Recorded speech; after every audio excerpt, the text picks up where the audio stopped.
छगन भुजबळ यांना मराठ्यांसोबत दंगल घडवून आणायची आहे असं वक्तव्य मनोज जरांगे यांनी केलं आहे। अब जंग लगी तलवार पर धार लगाई होगी अशी शायरी भुजबळांनी केली होती।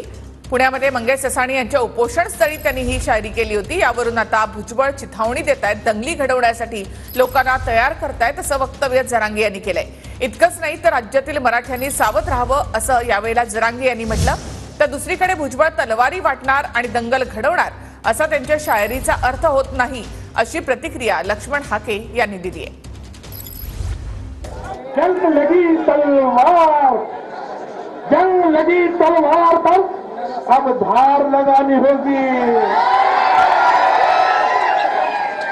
कुछ लोग अपने औकात भूल गए, शायद अपनी याद उन्हें दिलानी होगी। पुण्याच्या भाषणात छगन भुजबळ म्हणले, त्यांचं असं म्हणणं होतं की आता गंजल्या तलवारी त्या घासून ठेवा। मग ते शायरीच्या माध्यमातून असं कशाच्या माध्यमातून ह्यो इशारा डेंजर आहे, ह्यो इशारा डेंजर आहे की तलवारी गंजल्या त्या घासून ठेवा। याचा अर्थ त्याला बहुतेक मराठ्यांसंग दंगल घडवून आणायची, जाती जाती तेढ निर्माण करायचा। मराठ्यांना फक्त माझं एकच आव्हान आहे, आपण शांततेत राहायचं। अगोदर सुरुवात आपण करायची नाही, पण आपणही तयारी नरा।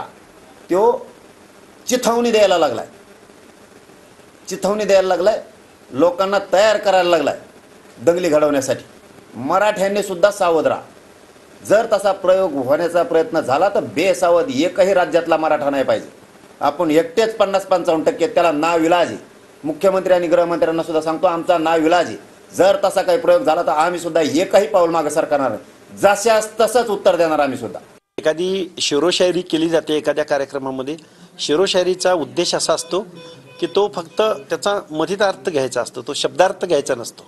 आणि मग या लिटरेचरचा जर उपयोग भुजबळ साहेबांनी एक चांगलं प्रभावी माणसांच्या मनामध्ये विश्वास निर्माण करण्यासाठी एखाद्या शायरीचा वापर केला म्हणजे ते उद्या तलवारीच काढणार आहेत, वाटणार आहेत आणि मग दंगल घडवणार आहेत असा त्याचा अर्थ काढणं। कायदा सुव्यवस्था आहे ना महाराष्ट्रात, देशात कायदा सुव्यवस्था आहे ना।